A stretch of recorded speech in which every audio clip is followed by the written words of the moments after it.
주일 예배에 나오신 여러분들을 환영합니다. 우리 찬양 들으시겠습니다. 주님 큰 영광 받으소서.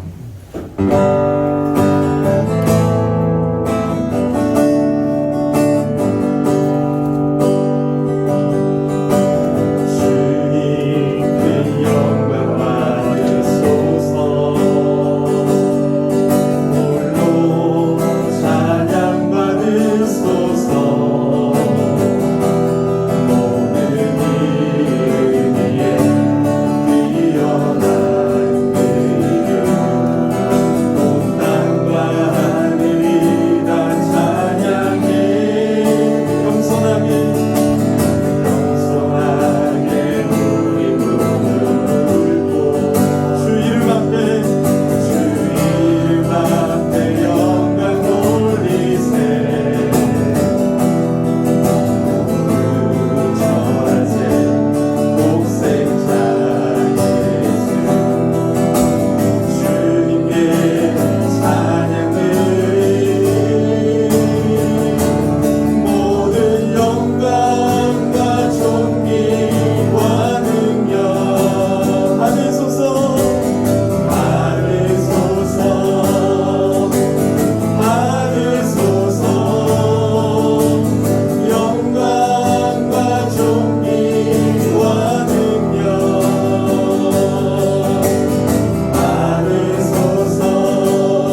일어나셔서 우리 옆 사람을 바라보면서요. 우리 사랑합니다 인사 나누시겠습니다.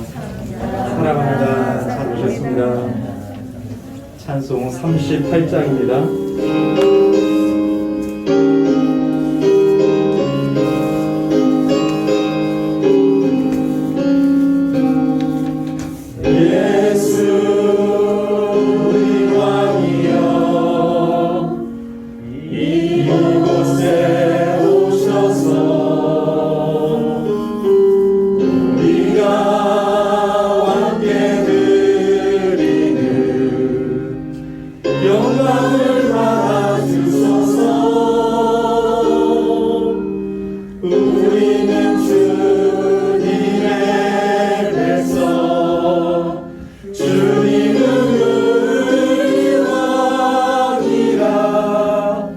왕이신 예수님 오셔서 좌정하사 다스리소서.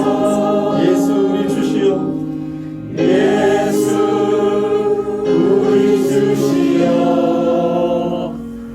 이곳에 오셔서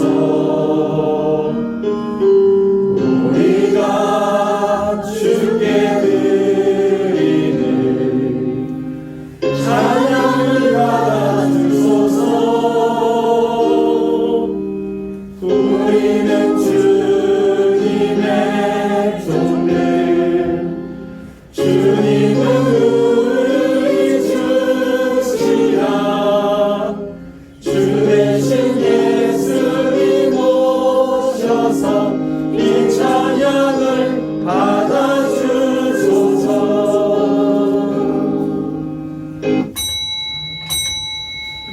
하나님은 영이시니 예배하는 자가 영과 진리로 예배할지니라. 아멘. 사랑의 하나님 아버지, 한 주 동안도 저희의 힘이 되어주시고 저희의 주인 되어주시고 저희를 지켜주셔서 이 복된 주의 날을 허락해 주셔서 우리가 함께 모여 하나님을 예배할 수 있게 해주시니 감사와 찬양과 영광을 올려드립니다. 하나님의 은혜의 보좌 앞에 나아갈 때 먼저 우리의 죄악을 회개합니다. 감사하지 못했고 더 하나님을 사랑하지 못했고 우리의 연약함으로 인하여 넘어질 때가 많았습니다. 주여 우리의 죄를 사하여 주시옵소서. 주여 우리의 죄를 사하여 주시옵소서. 이 시간 고백하는 심령마다 예수님의 보혈의 피로 씻어주시고 우리를 용서하여 주시고 받아 주시옵소서. 아멘. 이 시간 살아계신 하나님을 경험하는 예배가 되게 하여 주시고 삼위 하나님만 영광 받아 주시옵소서. 아멘. 예수 그리스도 이름으로 간절히 기원하옵나이다. 아멘.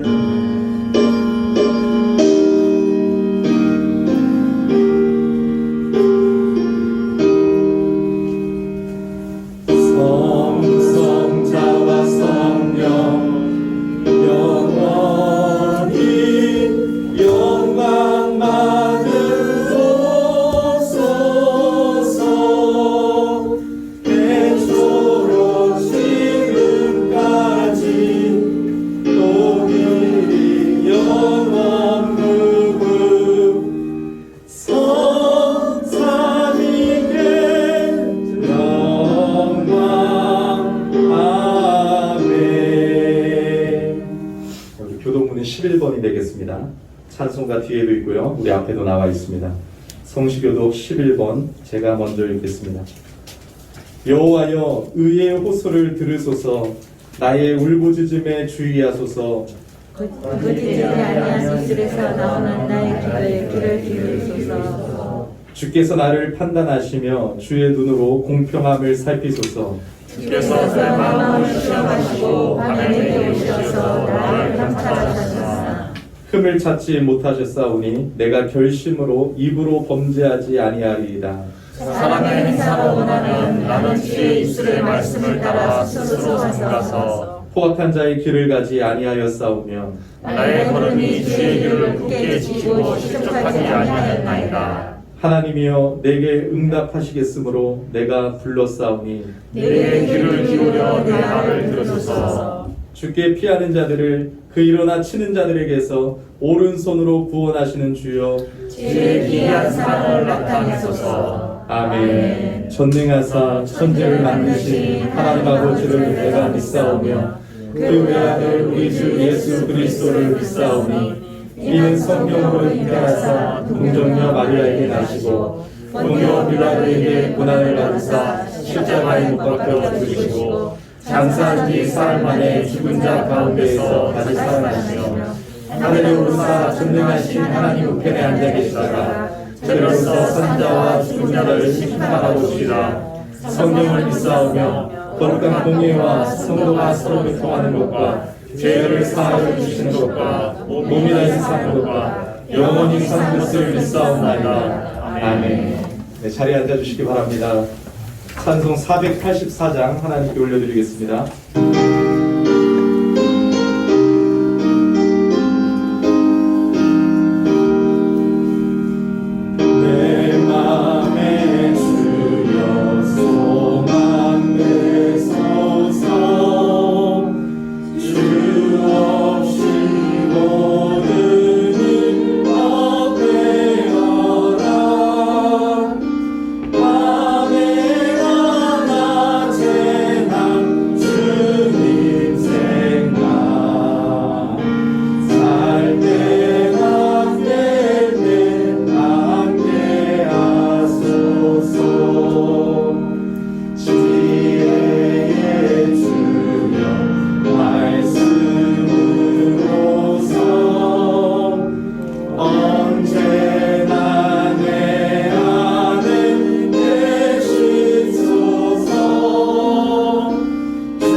우리 마음의 박과 설교자를 위해서 우리 함께도 기도하겠습니다.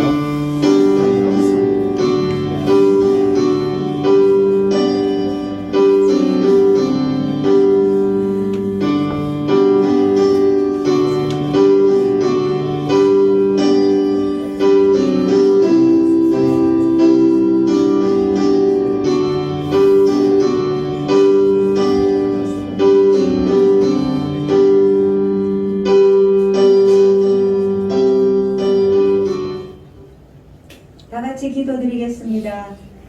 은혜의 주님, 우리를 사랑하사 예수님을 이 땅에 보내주시고 십자가에 달려 죽게 하심으로 구원의 길을 열어주신 하나님께 감사드립니다. 아멘. 복된 주 예배로 인도하심을 그 크신 하나님의 그 크신 사랑에 또 감사드립니다. 주님 뜻대로 살 것을 다짐하면서 때로는 이스라엘 백성처럼 목일고다 아버지 말씀에 순종하지 못한 저희들의 불신앙을 이 시간 회개합니다. 주님의 공헌한 당하신 아픔을 기억하며 그 고난에 동참하는 사순절 기간 더욱더 십자가 앞에 우리들의 탐욕, 욕심, 육신의 정욕, 사랑을 내려놓게 하시고 각자의 자신의 성전을 삼으셔서 매일 주님과 동행하는 삶이 되게 하시고 매일 삶 속에서 예수 그리스도의 주인을 모시고 온 마음과 뜻을 다하여 예수의 피의 능력으로 살기 원합니다. 거룩하신 영으로 상한 심령을 고쳐주시고 충만하게 임하옵게 하시며 기도할 때 회개하게 하시고 심령도 그 입술도 정결하게 하여 주시옵소서. 주님 앞에 나오지 못한 주님의 귀한 백성 가운데 예수를 아직 영접하지 않고 믿지 않는 자에게도 믿음의 문을 열게 하여 주옵시고 예수를 믿게 아버지 뜻대로 인도하여 주시옵소서. 이 땅의 이 교회에 육신의 질병과 영의 병든 상태와 병든 자를 치료하여 주실 줄 믿습니다. 이 땅의 위정자들을 맡겨진 사명을 잘 감당케 인도하여 주시옵고 코로나19 백신 전 국민이 하루빨리 면역 백신을 다 맞게 도와주시옵소서. 세계 각국에 선교하신 선교사님의 영육 강건하기를 원하옵고 인도하여 주시옵소서. 그분들과 그 가족들을 지켜주시고 사명을 잘 감당케 하나님 인도하여 주시옵소서. 이 미얀마의 최수영 선교사님 그곳의 어려운 상황과 청년들을 기억하여 주옵시고 전쟁을 막아 주시길 간절히 기도드립니다. 아버지 열린교회를 더욱더 사랑하사 우리 열린교회 성도님들, 집사님들, 중고등부, 유치부들 부르시는 그날까지 하나님 사명을 잘 감당하게 이루어 주시고 또 새로운 분들도 함께하여 주시길 원합니다. 사순절을 잘 보낼 수 있도록 날마다 성령 충만한 삶, 주님의 자녀로 능력된 삶으로 인도하여 주실 줄 믿습니다.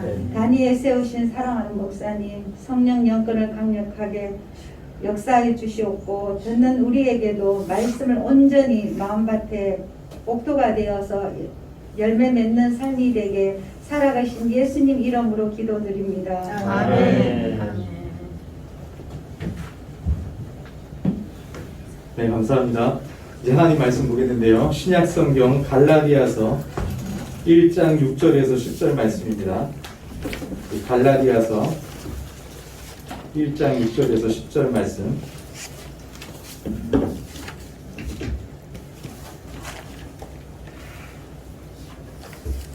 네, 302페이지 부분이 되겠습니다. 제가 봉독해 드리겠습니다. 그리스도의 은혜로 너희를 부르신 이를 이같이 속히 떠나 다른 복음을 따르는 것을 내가 이상하게 여기노라. 다른 복음은 없나니 다만 어떤 사람들이 너희를 교란하여 그리스도의 복음을 변하게 하려 함이라. 그러나 우리나 혹은 하늘로부터 온 천사라도 우리가 너희에게 전한 복음 외에 다른 복음을 전하면 저주를 받을지어다. 우리가 전에 말하였거니와 내가 지금 다시 말하노니 만일 누구든지 너희가 받은 것 외에 다른 복음을 전하면 저주를 받을지어다. 이제 내가 사람들에게 좋게 하랴 하나님께 좋게 하랴 사람들에게 기쁨을 구하랴 내가 지금까지 사람들의 기쁨을 구하였다면 그리스도의 종이 아니니라. 아멘. 우리 준비한 영상 보도록 하겠습니다.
말씀이 선포되어질 때 교훈과 책망과 바르게 함과 의로 교육하는 은혜가 있기를 예수 이름으로 축복합니다. 아멘. 오늘 제목을 우리 따라서 한번 읽어보겠습니다. 다른 복음은 없습니다. 다른 복음은 없습니다. 참 안타까운 것은요, 이렇게 목회를 하면서 지켜보면 믿음이 성장하기까지는 수많은 시간이 필요합니다. 저 한 사람이 예수를 만나서 그분이 주일날 교회에 나와서 말씀을 듣고 또 바빠가지고 성경 공부는 못하고 뭐 이렇게 공예배도 많이 못 나오지만 주일만 이렇게 지키면서 여러 말씀을 들어도 1년에 52편의 말씀을 듣는데 그 말씀 가지고 부족하잖아요. 그러면서 믿음이 자라는 시간들이 수많은 시간이 필요합니다. 그런데 안타까운 것이요, 신앙이 무너지는 것은 한순간이더라고요. 수십 년 신앙생활을 했던 분들, 뭐 직분에 상관없이 한순간에 무너질 때가 많고, 또 여러분 이단에 빠지는 일이 허다한 것 같습니다. 바울의 마음, 이 목회자의 마음이 어떠할까요? 정말로 그들을 사랑하는 마음으로 목회하다가 이제 헤어졌는데 그들의 한순간에 하나님의 은혜의 복음을 저버리고 이단에 무너졌다는 모습을, 이 소식을 들었으면 얼마나 충격을 받았을까요? 저는 본문을 묵상하면서 이런 생각이 들어요. 어떻게 이렇게 빨리 배교했을까? 어떻게 이렇게 빨리 무너졌을까? 왜 그럴까? 물론 하나님의 말씀에 대한 확신이 없거나 그리스도의 복음을 들은 지 얼마 안 된 어린 교회였기 때문에 하나님의 말씀이 확실히 무엇인지 몰라가지고 말씀에 대한 지식이 없어서 넘어질 수도 있지만, 우리 한국교회를 바라볼 때는 권사님도 무너지고 장로님도 무너지고 목사님도 무너지거든요. 왜 그렇게 무너질까? 사람은 연약하기 때문에 그래요. 사람은 참으로 연약합니다. 눈에 보이는 것에 붙들릴 때가 많습니다. 이단들이 와서 여러 말들을 섞어서 속이면 넘어질 수밖에 없는 연약한 인생입니다. 그래서 하나님의 은혜 없이는 우리는 넘어지고 쓰러질 수밖에 없습니다. 바울 사도는 안타까워합니다.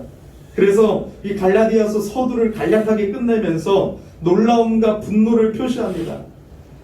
지난주에 말씀드렸다시피 다른 서신서들은 수신자들을 위한 감사와 찬양과 하나님을 향한 감사와 찬양의 말로 시작하는데 갈라디아에서는 그런 것이 언급이 없어요. 6절을 오늘 보시면 예외적으로 감사를 생략하고 은혜의 하나님을 떠나 다른 복음을 좇는 갈라디아 교인들을 책망하고 있습니다. 이런 한글 성경으로 된 것을 바라보면 어투를 잘 짐작하지 못하지만 원어 성경을 보면 이상하노라, 이 말씀은 격한 어조를 사용하고 있습니다. 이것을 한글로 더 제대로 번역하면 경악했노라, 경악했노라. 한마디로 너희가 어떻게 그럴 수 있느냐라는 책망과 나무람의 의미입니다. 그들은 6절 말씀을 잘 보세요. 바울이 뭐라고 말하고 있습니까? 한번 우리 같이 읽어볼까요? 그리스도의 은혜로 너희를 부르신 이를 이같이 속했거나 다른 복음을 말씀을 내가 여기노라. 여러분, 뭘 떠났다고 합니까? 그리스도의 은혜로 부르신 그 하나님의 은혜를 떠났다는 것이에요. 여러분, 여기 바울이 잠깐 말씀을 이렇게 함축적으로 얘기하지만 복음이 담겨져 있어요. 복음이 뭐예요? 그리스도의 은혜로 부르신 것이 복음이 아니에요. 하나님의 은혜로 우리를 불러주셨잖아요. 받을 자격이 없는 죄인들을 향해서 그리스도의 은혜로 너희를 불러주셨다. 이 말이 뜨거워지지 않습니까? 내가 어떤 존재였습니까, 여러분? 내가 은혜를 받을 만한 자였습니까? 그리스도의 은혜 없이는 하나님 앞에 나아갈 수 없는 자였는데 그 그리스도의 은혜로 부르신 하나님의 은혜를 속히 떠났다. 속히 떠나다라는 이 원어는요, 탈영할 때 쓰는 거예요. 군대에서 탈영했다. 경솔하게 생각도 없이 그냥 떠나갔다. 여러분들 신앙생활 하다가요, 목회자와 상담도 하지 아니하고 목회자의 말씀은 그냥 그런 대로 들으면서 다른 사람 이야기를 더 크게 듣고 눈에 보이는 뭐 환상이나 예언 같은 것들에 더 집중하면서 저 사람이 능력 있는 사람이겠지, 기도하는 사람이겠지. 여러분, 천만에요. 하나님의 말씀을 따라가야 되는 줄 믿습니다. 아멘. 그래서 갈라디아인들이 처음에 여러분 왜 그리스도의 은혜를 여러분 이 강조하냐면 바울이 하나님의 은혜를 선포하면서 복음을 증거했을 때 이 갈라디아인들의 행동이 나중에 이제 4장 가면 알 수 있는데 어떠했습니까? 너무 기뻐했어요. 감격스러워했어요. 이야, 하나님의 은혜군요. 놀라운 은혜군요. 그러면서 바울이 안질로 고생하는 이 모습을 바라보면서 바울에게 이 복음을 들은 것이 너무나도 감사해서 자기의 눈이라도 빼주려고 했다고 기록이 되어 있어요. 그만큼 기뻐했어요. 하나님의 은혜에 너무 기뻐했어요. 바울 목사님, 제가 눈이라도 빼드릴게요. 바울 사도님, 제가 눈이라도 빼드릴게요. 하나님의 은혜가 너무 큽니다. 그런 자들이었는데 여러분 어떠했습니까? 속히 떠났어요. 하나님의 은혜를 그냥 속히 떠나버렸어요. 하나님의 은혜는 4절에 더 여러분 선포되어 있죠. 그리스도께서 자기 몸을 주셔서 그들을 악한 세대에서 건지신 놀라운 은혜인데요, 그 은혜를 떠났습니다. 여러분, 하나님을 먼저 찾을 수 있는 사람은 없습니다. 하나님이 먼저 불러주셨고요, 받을 자격 없는 자들에게 은혜를 베풀어 주셨습니다. 그래서 구원은 오직 하나님의 은혜요 선물입니다. 에베소서 2장 8절에 너희는 그 은혜에 의하여 믿음으로 말미암아 구원을 받았으니 이것은 너희에게서 난 것이 아니요 하나님의 선물이라. 행위에서 난 것이 아니니 이는 누구든지 자랑하지 못하게 함이라 선포하고 있습니다. 예수님은 우리가 하나님을 기쁘시게 하지 못하기 때문에 십자가에서 대신 죽으신 것이에요. 우리가 하나님께 인정받을 수 없기 때문에 우리에게 의의 선물을 주신 것입니다. 우리가 어떤 선행을 하지 않을 때조차도, 하나님을 대적하며 원수로 살았을 때에도 자기 아들을 내어주신 분이 바로 하나님이세요. 그래서 여러분, 로마서 말씀에 귀한 말씀이 있죠. 우리가 어떠했을 때 우리를 사랑하셨어요? 우리가 아직 죄인 되었을 때 하나님 우리를 사랑하셔서 그 아들을 내어주셨습니다. 이것이 복음이죠. 이것이 은혜죠. 그런데 그들은 거짓 교사들이 와가지고 뭔가 권위 있는 것처럼, 우리 예루살렘의 대표입니다. 바울 사도는 조금 부족한 사도입니다. 사도가 아닐 수도 있어요. 바울이 언제 예수님을 만났습니까? 우리가 더 여러분 예루살렘에서 보낸 더 권위 있는 사람들입니다. 여러분, 믿음으로 구원받는다고요? 천만에요. 할례를 받아야 됩니다. 모세의 율법을 지켜야 됩니다. 여러분, 쫑긋하잖아요. 아, 맞아, 이거 믿음으로만은 부족해. 그래서 수요 예배 때 바른 신앙의 회복이라고 해서 율법주의와 방임주의를 벗어나야 된다고 그렇게 말씀드렸는데요, 여러분, 신앙을 잘 몰라서 그런 거죠. 뭔가 믿음으로만 구원받는 거 부족해 보여요. 뭔가 이상해 보여요. 나는 지금 이런 상태인데 맞아 하면서 그들의 거짓 교사들의 말이 더 들릴 때가 있습니다. 그래서 그들은 속히 떠났습니다. 그래서 바울은 선포하는 것이에요. 7절에 뭐라고 선포합니까? 다른 복음은 없나니. 여러분, 다른 복음은 없습니다. 아멘.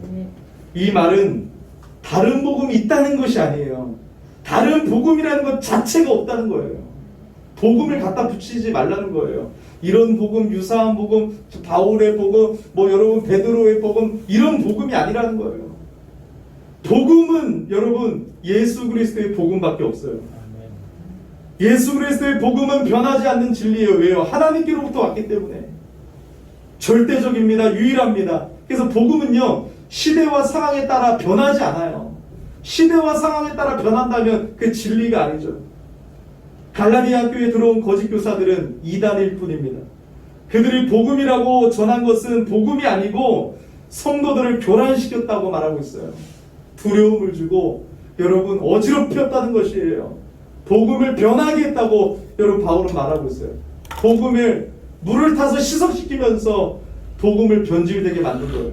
이거 여러분 너무나도 큰 죄이기 때문에 바울이 지금 두려운 마음으로, 화난 마음으로 지금 말씀을 기록하고 있습니다.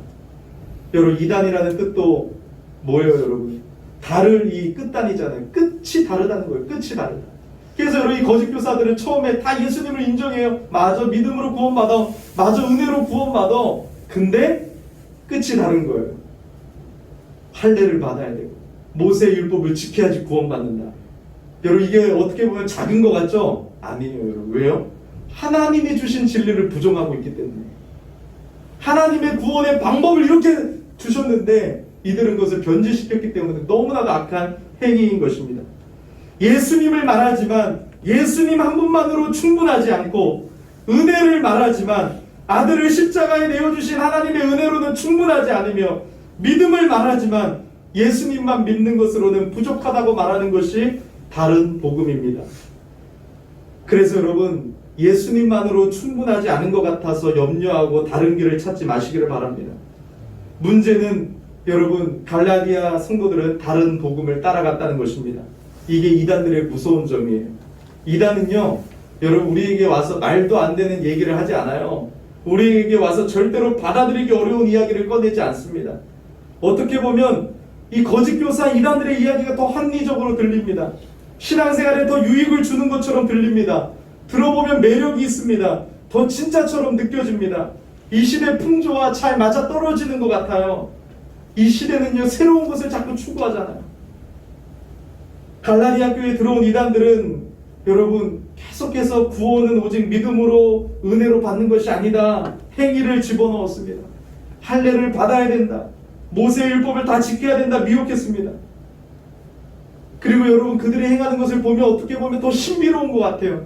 그들이 더 권위 있어 보여요. 바울은 말도 잘 못했던 것 같은데 이들은 언변이 화려했어요. 막 뭔가 전하면 가슴이 뜨거워졌어요. 이들은 막 기도하면 막 놀라운 일이 일어나는 것 같았어요. 바울 목사님은 바보처럼 보이고 바울 목사님은 뭔가 능력도 없어 보였는데, 여러분, 이들은 거짓 교사들이 너무 멋있어 보이는 거예요. 그들이 말하는 걸 보면 흔들거리는 것이에요. 하지만 여러분, 속이는 것입니다. 진리는 시대에 따라 변하지 않습니다. 그리스도의 복음을 변하게 하고 미혹하는 어떤 사람들이 있을 뿐입니다. 그래서 오늘날도 여러분, 다른 복음은, 천주교회는 다른 복음입니다. 각종 이단 종파들, 자유주의 신학들, 이런 것은 다 다른 복음입니다. 요한일서 4장 1절에 그래서 말씀합니다. 사랑하는 자들아, 영을 다 믿지 말고 오직 영들이 하나님께 속하였나 시험하라. 많은 거짓 선지자가 세상에 나왔음이니라. 여러분, 전하는 사람에게 집중하면 안 돼요. 전하는 사람이 아무리 대단해 보여도 교황이거나 유명한 목사이거나 교수라고 할지라도 바울이 전한 복음과 다르다, 그 사람은 가짜예요. 근데 우리는 너무나도 그 사람을 봅니다. 전하는 사람을 자꾸 바라봅니다. 미국의 하버드 대학에서 공부했대, 이런 프로필이 딱 달리면 귀가 쫑긋 세워집니다. 자던 사람들도 막 그 사람의 프로필에 막 더 사모함을 갖게 됩니다. 기도해서 암을 낫게 했대 저분이, 그러면 쫑긋합니다. 여러분, 그들이 아무리 대단한 능력을 나타낼지라도 사도들이 선포한 복음에 다른 복음을 말한다면 우리는 단호하게 거부해야 됩니다. 예언이나 환상, 이런 것들이 중요한 게 아니에요. 이단들의 얘기를 듣다 보면 매력적으로 들릴 때도 있지만 여러분, 그건 사탄의 역사입니다. 사탄도 역사를 일으키거든요. 그래서 우리는 말씀에 집중해야 됩니다. 바울은 다른 복음을 전하는 자들에 대하여 심히 분개했습니다. 바울이 여러분, 원래 이상한 사람이 아니에요. 성질이 막 급하고 막 다혈질이 아니에요. 바울을 여러분, 잘 성경을 보세요. 온유와 사랑과 인내가 넘치는 사람이었어요. 그런데 지금 왜 화를 내요? 진리에 대해서는 타협할 수 없는 것이에요. 진리를 파괴하거나 거부하면서까지 사랑할 수 없어요. 그래서 고린도전서 13장 사랑장에 진리와 함께 기뻐하며, 사랑은 진리 안에서 사랑하는 것이에요. 사람의 영혼을 살리는 유일한 길이 그 예수 그리스도의 복음이기 때문에 바울은 여러분 8절과 9절에 2절을 할애하면서 똑같이 선포해요. 저주를 받을지어다. 다른 복음을 선포하면, 전하면 저주를 받을지어다. 여러분, 이 저주가 어떤 저주인지 원어를 보면 아나테마라는 단어를 사용하고 있어요. 구약에서 저주와 진멸이라는 의미로 사용되고, 로마서에서는요, 그리스도에게서 끊어진다라는 표현을, 이 아나테마를 사용하고 있습니다. 너무나도 무서운 저주죠. 하나님의 가장 큰 저주일 수 있어요. 그죠? 그리스도에게 끊어지니까. 근데 여러분, 이게 바울의 말이에요. 바울의 말이기도 하지만 성경이 되었기 때문에, 갈라디아서를 하나님이 기록하게 하셨기 때문에 하나님의 판결이에요. 하나님의 심판이에요. 인간의 말로 받지 마셔야 돼요. 하나님의 심판이에요. 그래서 다른 복음을 전하는 건 하나님의 심판이에요. 저주를 받는 것이에요. 무서운 것이죠. 복음은 하나님께서 죄인들을 구원하시는 진리입니다. 하나님의 뜻을 가감하거나 여러분 빼거나 인위적으로 변경시키는 것은 매우 악한 일이라는 것이에요. 그것은 인간을 멸망시키는 일이고 그 근원은 사탄입니다. 다른 복음을 전하는 것은 하나님께서 택하신 자들을 구원하시는 뜻과 의지와 사역을 방해하는 것이고 그들을 멸망시키려는 사탄의 일인 것입니다. 그래서 여러분 이것을 말씀을 볼 때 또 한 가지 적용할 수 있는 게 있어요. 우리는 교회를 딱 바라보면서 성적인 타락이나 분열이나 무질서, 목회자의 자질 이런 거 자꾸 윤리적인 문제로 자꾸 교회를 비난하잖아요. 물론 여러분 비난해야 돼요. 그런 것도 바로게 해야 되죠. 그런데 윤리적인 문제보다 더 중요한 게 교리적인 문제라는 거예요. 윤리적인 문제보다 교리적 문제가 훨씬 위협적이고 심각하다는 것을 오늘 말씀을 통하여 우리가 알아야 되는 것입니다. 그렇다고 여러분 윤리적인 문제를 여러분 포장해달라는 것이 아니에요. 당연히 여러분 그것도 문제지만 교리적인 문제를 더 집중해서 봐야 된다는 거예요. 유명한 목사라면 막 그 사람에게 은혜 받았다면 그 사람이 어떤 말을 해도 다 받아줍니까? 아니에요, 여러분. 메시지는 메시지로 판단해야 됩니다. 그 사람보다 그 사람의 전하는 내용을 봐야 됩니다. 바울이 보기에는 여러분 윤리적인 문제도 중요하지만 교리적인 문제가 훨씬 심각하다는 거예요. 왜요? 사람을 죽고 살리기 때문에. 하나님의 말씀은 여러분 이 복음은 사람을 죽고 살리는 복음이기 때문에 교리적인 문제를 중요하게 생각하고 있는 것이. 그래서 여러분 종교개혁 있잖아요. 로마 카톨릭에 대한 윤리적인 저항이 아니었어요. 뭐 그들이 막 여러분 뭐 사생아를 낳고 뭐 이렇게 하고 저렇게 하고 신부들이 타락하고 그런 윤리적인 문제에 대한 저항이 아니라 근본적으로 교리의 개혁이었습니다.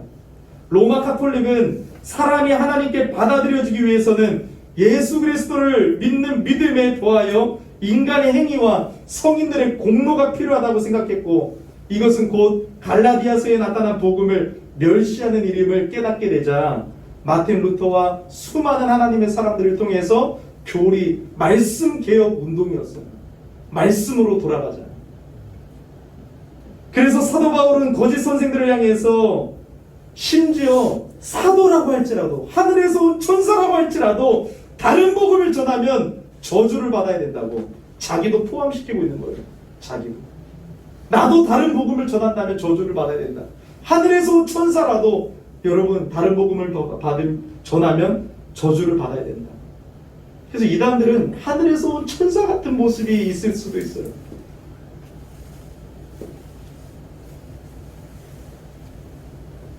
근데 여러분 이렇게 여러분 격한 어조를 사용해서 저주를 선포할 때 이 어린 신자들은 목회자를 미워할 수도 있어요. 어떻게 나한테 그렇게 말해? 야 이것 봐 목사가 나한테 이렇게 말했어. 그러니까 여러분 참 이 시대는요 죄를 책망받기 싫어요. 목회자가 죄를 죄라고 지적해야 되는데 그랬다는 사람들이 다 떠나가니까 말씀이 약해졌어요. 그러니까 사람들이 듣고 싶은 말씀만 전하는 거예요. 여러분 하나님이 여러분들을 사랑하십니다. 여러분들을 위로하십니다. 아무것도 두려워하지 마십시오. 지금도 여러분들 하나님이 여러분들 어떤 것도 다 받아주십니다 하면서 위로만 받기를 원하고 있습니다. 그래서 바울이 10절에 이렇게 선포하는 거예요. 그 사람들을 향해서 뭐라고 선포합니까? 10절 말씀 읽어보겠습니다.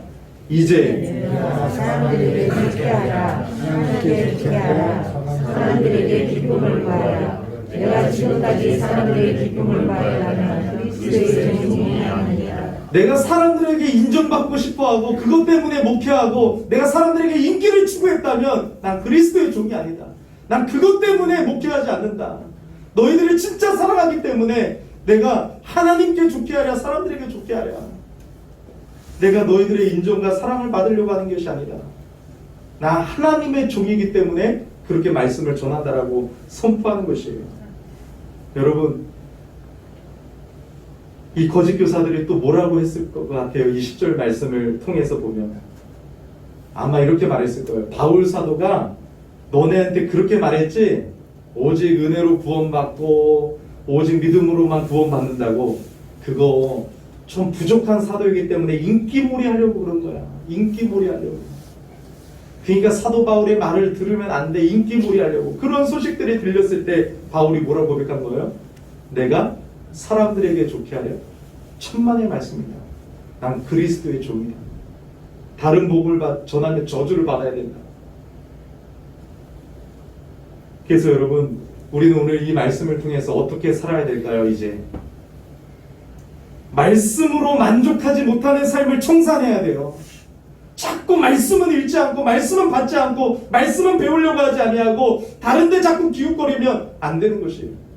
말씀으로 만족하지 못하니까 자꾸 눈에 보이는 것들에 집중합니다. 다른 것에 기웃거립니다. 말씀에 대한 확신이 흔들리게 됩니다. 다른 것들에게 관심을 갖고 그것을 통해서 확신을 갖게 되려고 자꾸 발버둥치면 여러분 어떻게 돼요? 한순간에 무너지게 되는 것이에요. 그래서 여러분, 다른 복음은 없습니다. 우리가 먼저 이 확신에 굳게 서야 됩니다. 어떤 상황에도 흔들리지 말아야 됩니다. 그래서 내가 받은 복음을 끝까지 믿고 그것을 확신 있게 전할 수 있어야 되는 것입니다.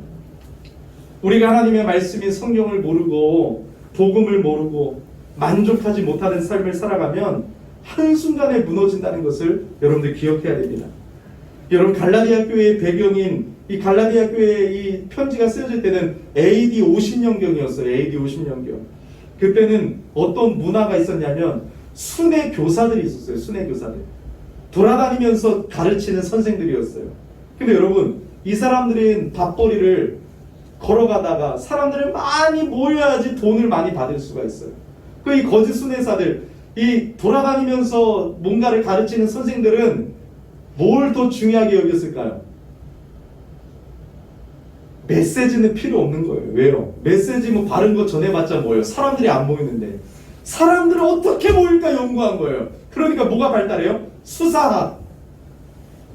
말하는 솜씨가 개발되어지고 웃기고 즐기고 감동시키고 눈물 자아내서 야, 저 사람 말 들으면은 너무 재밌대 하면 사람들이 바글바글 오거든요. 그럼 돈이 많아지는 거예요.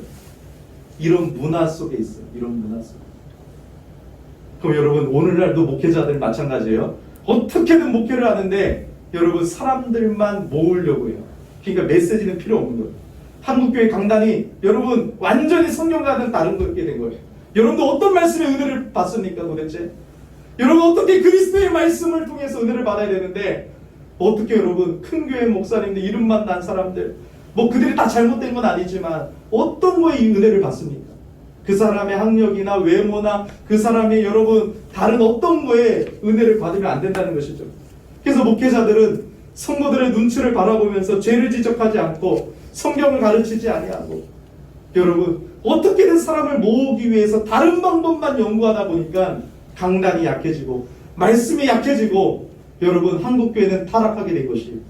그래서 제가 부교육자로 가면 말씀을 제대로 증거하는 목회자가 별로 없어요. 저는 성경을 연구하고 신학을 공부했기 때문에 뻔히 아는데 성도들은 다 아멘 아멘 하고 있어요. 전 너무너무 충격받았어요. 저게 과연 하나님의 말씀입니다. 물론 여러분 저만 잘났다는 것이 아닙니다. 어떻게든 성경을 연구하고 성경을 전해야 되는데 다 예화요, 예화. 감동적인 예화 섞어서 짝짝짝짝 해하고 레파토리를 만들면요 다 울고 웃게 할 수 있다는 거죠. 근데 여러분 자기가 편하고 교회 그냥 여러분 액세서리처럼 종교 생활을 하려고 하고 쉽게 신앙생활을 하려고 하고 자기가 듣고 싶어하는 것만 들어서는 안 됩니다. 이것이 한국교회의 문제입니다. 그러니까 목회자들이 그리스도의 종으로 하나님을 기쁘시게 해야 되는데 사람들의 기쁨을 위해서 나아갑니다. 목회자가 성경을 연구하지 않습니다. 성경을 바르게 전하는 데 관심도 없습니다. 죄도 지적할 줄 알아야 되는데 자꾸 피합니다. 어떻게든 사람들만 끌어모으고자 합니다. 여러분들 사람들이 많아지는 게 부흥입니까? 저는 사람들이 많아지는 것에 관심이 없습니다. 저는 한 성도라도 하나님의 말씀을 바르게 가르쳐서 그 성도가 예수님을 닮아가고 정말로 여러분 바른 교회가 되기를 소망하고 있지 사람이 많아지는 건 관심이 없습니다. 사람이 많아지는 것이 부흥이라면 이단들이 부흥이에요. 신천지 많아지고 있잖아요. 하나님의 교회 많아지고 있잖아요. 저 동사무소 뒤에 하나님의 교회 크게 지었잖아요. 그건 부흥이에요. 아니죠. 목사는 사람들을 울고 웃기고 즐겁게 하는 사람이 아닙니다. 하나님의 말씀을 맡은 자로서 설교를 통해서 신실하게 복음을 바르게 전하고 하나님의 말씀을 바르게 전하는 것이 중요합니다. 그래서 저는 한 가지 걱정이 있었습니다. 야, 갈라디아서를 강의한다? 우리 교회 진짜 성도가 아니라면 떠날 수도 있겠다. 하나님의 말씀에 관심 없는 사람들은 지루하고 딱딱한 얘기를 듣기 싫어하거든요. 복음이고 뭐고 필요 없어요. 지금 내 삶에 뭔가 여러분 듣고 싶은 얘기만 듣고 싶어요. 여러분 그래서는 안 됩니다. 오늘 말씀을 통해서 말씀으로 돌아가야 됩니다. 하나님이 열린교회에 저를 목회자로 세워주셨습니다. 그러면 여러분 바울 사도가 자신의 사도권을 변호하고 주장했던 것이 하나님의 권위로 말씀을 전한다는 것이거든요. 저는 그것을 주장합니다. 하나님이 열린교회 목회자로 세웠다면 여러분들은 저를 통해서 말씀을 배워야 됩니다. 말씀을 인정해야 됩니다. 그 하나님의 권위에 순종해야 됩니다. 다른 것에 기웃거리는 것이 아니라 목회자를 통해서 어떻게든 말씀을 배우고자 하는 일에 힘을 쓸 때 그 교회는 아름다운 교회가 되는 것입니다. 모르기 때문에 망하는 것입니다. 그러므로 여러분 우리가 이제 진짜 말씀으로 돌아가. 여러분 정말 갈라디아서를 한 번은 읽어보셨습니까? 갈라디아서 어떤 내용이라도 아십니까? 근데 여러분 벌써 2번의 강해를 통해서 보니까 어때요? 아, 이런 내용이었구나. 아, 이런 말씀이었구나. 들려지잖아요. 그래서 하나님의 말씀을 통해서 강단이 회복되어지고 교회가 회복되어지고 한국교회가 회복되어지고 내가 변화되기를 예수 이름으로 축복합니다. 우리 주제 찬양 하나님께 드리시면서 우리 결단하겠습니다.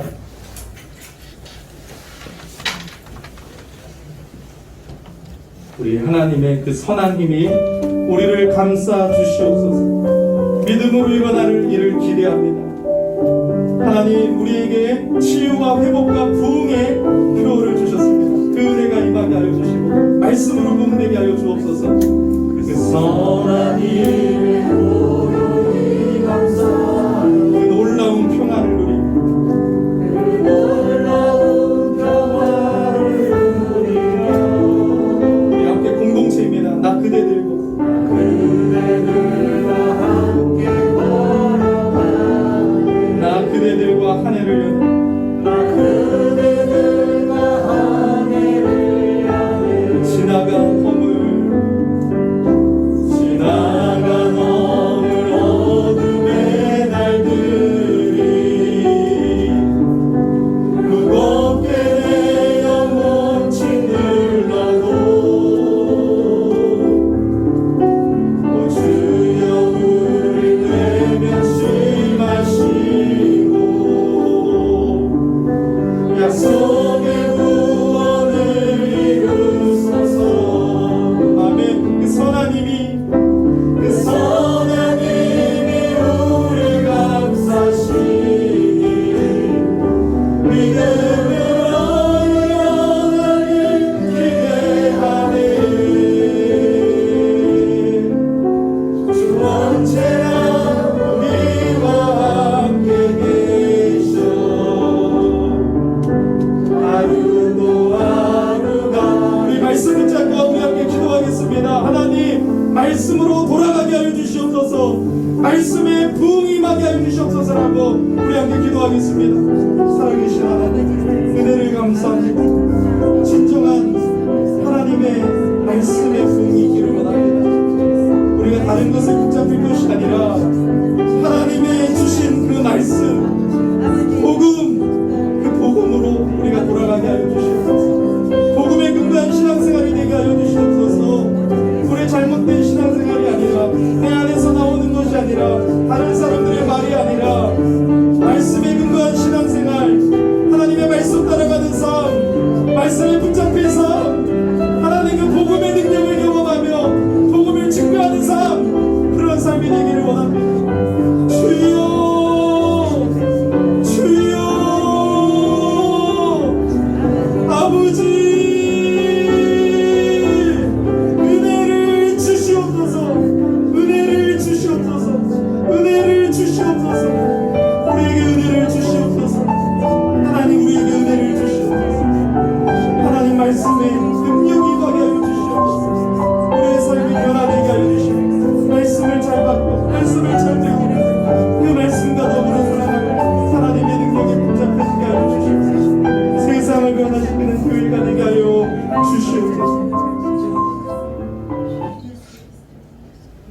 사랑의 하나님, 감사합니다. 하나님의 은혜를 찬양합니다. 하나님 앞에 봉헌을 드리면서 그 은혜에 감사로 반응합니다. 모든 것이 하나님께로부터 왔고 우리에게 생명까지 주신 하나님, 우리가 하나님 앞에 아까워하지 아니하며 우리의 삶의 전부를 드리기를 원합니다. 물질로 신앙을 고백하기를 원합니다. 하나님 받아주시고 축복하여 주셔서 하나님의 영광을 위해서 아름답게 쓰임받을 수 있도록 하나님께서 이끌어 주시옵소서. 오늘도 드린 손길 위에 하나님이 축복하여 주시고 하나님 앞에 감사로 반응하는 성도들에게 감사가 더 넘쳐나는 삶이 될 수 있도록 은혜 베풀어 주시옵소서. 예수 그리스도의 이름으로 복음 감사 기도드립니다. 아멘. 네, 광고 시간입니다. 우리 주보 뒷면을 봐주시면 되겠습니다. 네, 우리 열린교회에 이렇게 새로 오신 분들이 많이 계시는데요. 교회를 정할 때는 신중하셔야 됩니다. 그래서 여러분 예배를 함께 드리면서 교회가 어떠한 교회인지 바른 말씀을 전하는지 살펴보면서 혹시 등록하기를 원하시는 분들은 뒤에 이런 새신자 등록 카드가 있습니다. 이거를 예배 전에 안내위원에게 적어서 주시면 이렇게 저한테 주십니다. 제가 광고 시간에 소개하고 이렇게 등록을 받고 앞으로도 이렇게 진행을 하도록 하겠습니다. 오늘 이렇게 등록하신 분이 계십니다. 우리 이명덕 목사님이십니다. 그래서 목회를 잠시 하시고 늦은 나이에 신학을 하셔가지고 지난주에 이제 상담을 했거든요. 그래서 목회를 이제 못 하시게 되시고 그다음에 지금은 운전 일을 하고 계세요. 이제 다 목회를 안 하시기 때문에. 그래서 지금 또 혼자 살고 계시는데요. 우리 목사님께서 인도자를 여기다 적어주셨어요. 인도자, 인터넷. 네, 그래서 하나님의 은혜로 하나님이 불러주셨는데 인터넷을 통해서 온 걸 보고 깜짝 놀랐어요. 그래서 야, 우리 큰 교회도 아니고 인터넷 이런 SNS가 활발하지 않은데 또 인터넷을 보고 하나님이 오게 하시는구나 해서 감사했습니다. 우리 이명덕 목사님 교회를 또 이렇게 섬길 곳을 찾다가 우리 열린교회 왔는데 우리 박수로 뜨겁게 환영하겠습니다. 제가 잠시 기도하겠습니다. 하나님, 하나님의 계획이 참으로 놀랍습니다. 우리 이명덕 목사님을 사랑하시고 또 이제 이 은퇴 후에 노후의 삶을 살아가면서 주님의 몸된 교회를 마지막으로 잘 섬기고 싶은 마음에 교회를 찾다가 우리 열린교회를 발견하게 하시고 고산동이 집이 아님에도 불구하고 버스를 타고 이곳까지 왔습니다. 그러면서 기뻐하고 감사하면서 하나님의 교회를 잘 섬기고 싶다고 고백했습니다.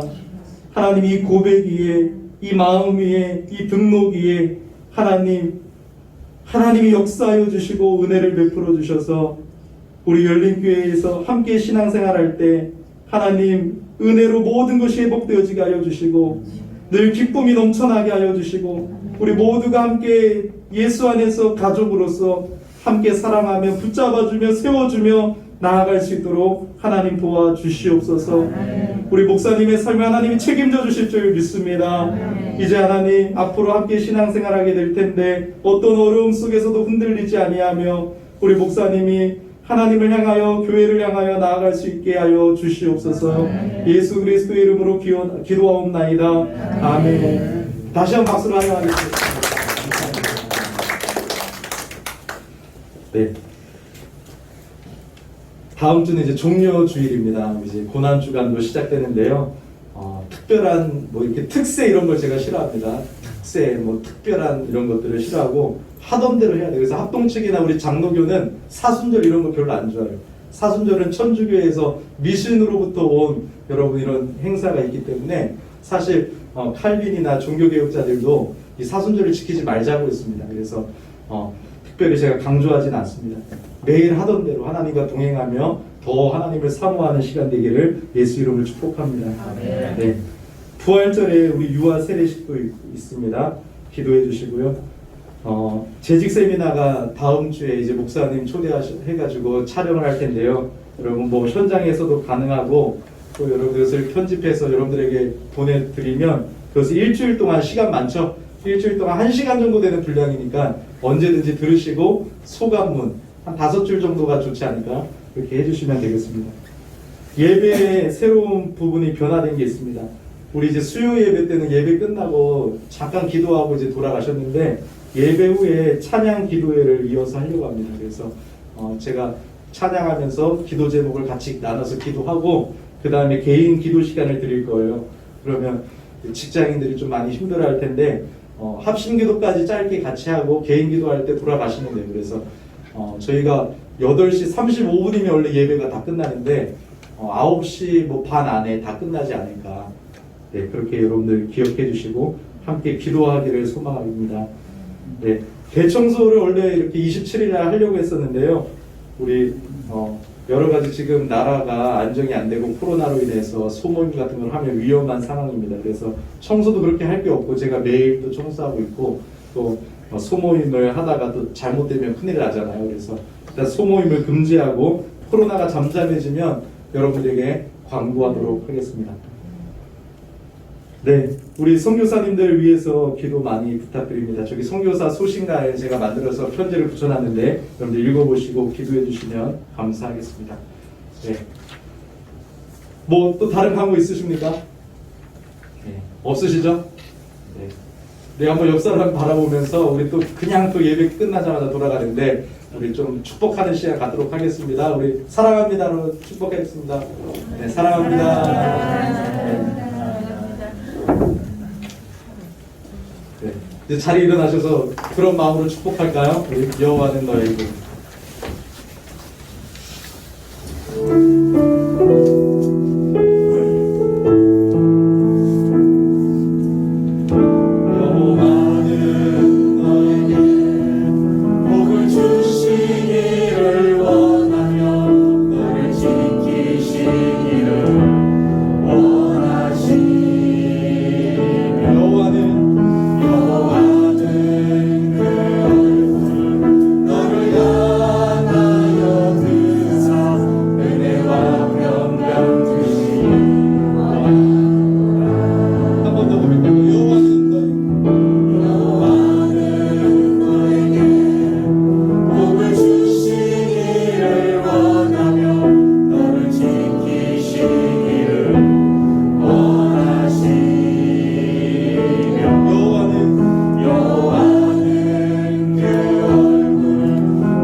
축도하겠습니다.